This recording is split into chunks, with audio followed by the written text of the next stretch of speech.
That $10 basic 000 price tag you see for a business class seat to Europe or Asia is a total lie. It's a fake number. It's a psychological anchor designed by airline revenue algorithms to make you feel like paying $900 for a cramped middle seat in row 45 is actually a bargain. The truth is, nobody, and I mean nobody, who knows what they're doing is actually swiping a credit card for 10 grand to sit in a lay-flat bed. For the last 15 years, I've been obsessed with the math behind the curtain. I've flown in multi-thousand-dollar suites for less than the cost of a tank of gas, and I've done it while the person sitting next to me was likely a CEO on a corporate dime. I know exactly how it feels to walk past that curtain, smelling the warm nuts and the expensive champagne, only to spend the next 12 hours with your knees hitting the seat in front of you. You think it's a luxury reserved for the 1%? But the airlines have a secret they don't want you to exploit. They have more seats than they have people willing to pay retail. This isn't about finding a cheap flight or clearing your cookies. Those are myths that died in 2012. This is about understanding a high-stakes game of currency arbitrage, where the points in your pocket are worth 5 times more than the cash in your bank account, if you know where to move them. But here is where most people get it wrong. They think collecting miles is the goal. It's not. In fact, if you're hoarding miles right now, you're losing money every single day. Airlines devalue their points faster than a used car loses its shine. If you've been sitting on a mountain of Delta Sky Miles or United Miles, you've already been played. The real gold mine isn't in the airline programs themselves. It's in the transferable currencies. Think of it like this. If you have $100 in a gift card for a store that's going out of business, you're stuck.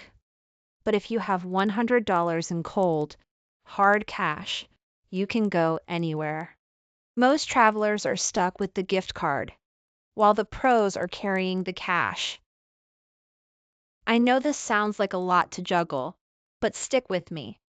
Once you see the matrix behind how these tickets are actually priced, you can never go back to paying retail. You'll start seeing a $5,000 ticket and realizing it's actually just 60. 6 to 1 is the 1948s. It's 1345 half. 60 in taxes. If you're tired of being the person staring at the curtain instead of the person sitting behind it, you're in the right place. We are going to deconstruct the entire system. We aren't just talking about upgrades. We are talking about booking the front of the bus from the jump, every single time. Now, you might be asking yourself, if this is so easy, why isn't everyone doing it? It's because the airlines make the process intentionally confusing. They want you to use your points to buy a toaster or a $200 domestic flight, because that's how they keep the profit. The secret to breaking the system starts with one specific realization about how credit card companies and airlines actually talk to each other. And honestly, once you hear this, you're going to be pretty annoyed that you haven't been doing this for the last decade. The reason you've probably failed to book a business class seat in the past isn't because you didn't have enough miles. It's because you were looking in the wrong place. Most people log into their Delta or United account, see a flight to Paris for $450, air a sea of these miles, and immediately give up. They think, I'll never spend enough on my credit card to afford that. And they're right. If you're playing by the airline's rules, you're never going to win. The airlines want you to think of miles like a one currency. 1 mile equals 1 cent. That's the bank portal trap. When you go into your Chase or Amex portal and click Travel, they show you a flight that costs $5, we're gonna 000 and tell you it'll cost 500. Is that 000 points? That is a sucker's bet. The real magic happens when you stop looking at your points as travel credit and start looking at them as negotiating chips. This is where we talk about transfer partners. This is the single most important concept in the entire travel game. Imagine you have 100, 6 to 7 Amex points, Amex. In the Amex portal, that might get you a $1, that is 000 flight in economy. But if you move those same points to a partner like Virgin Atlantic or Air Canada Aeroplan, those 100, 000 points can suddenly book a $6, the modified 550% to 500 feet requirement to have two 500 Firuetos.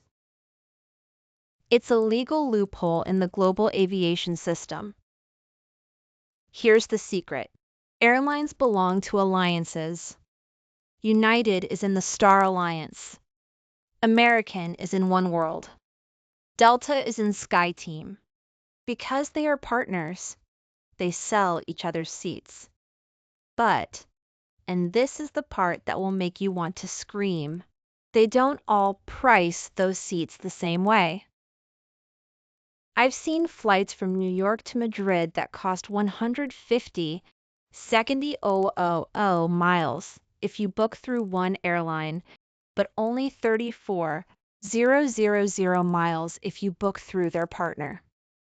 It is the exact same plane, the exact same seat, and the exact same steak dinner.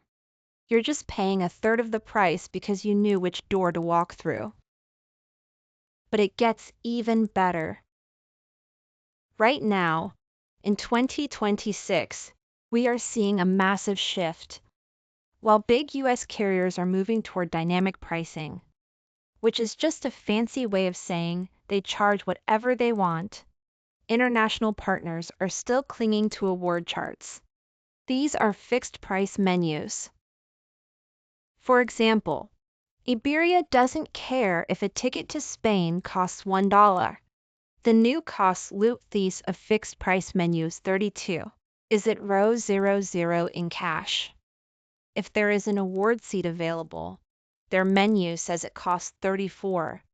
This is the seat, 6 seat, 1760. Avios is Avios. Period. You could be sitting next to someone who paid 10 grand in cash while you paid 34. You can take points you earned from buying groceries and paying your phone bill. That's not just a discount. That's an arbitrage play that would make a Wall Street trader blush. Now, you might be thinking, Sarah, this sounds like a lot of work. How do I know which partner to use? Here is where most people get paralyzed. They see 20 different transfer partners and they freeze. But here's the truth. You only need to know about 4 or 5-inch sweet spots to fly like a king for the rest of your life. We're talking about booking ANA business class to Tokyo for 45, the visitor 00 miles, or snagging a Flying Blue promo reward to Europe for 50, the meeting items miles. These aren't once-in-a-lifetime deals.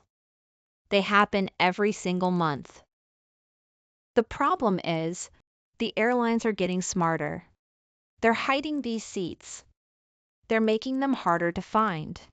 And if you don't know the 2-week rule or how to use a positioning flight, you're going to see no results found every time you search. I know this feels like a puzzle with half the pieces missing, but stick with me, because in the next section, I'm going to show you the exact tools I use to find this hidden inventory in seconds.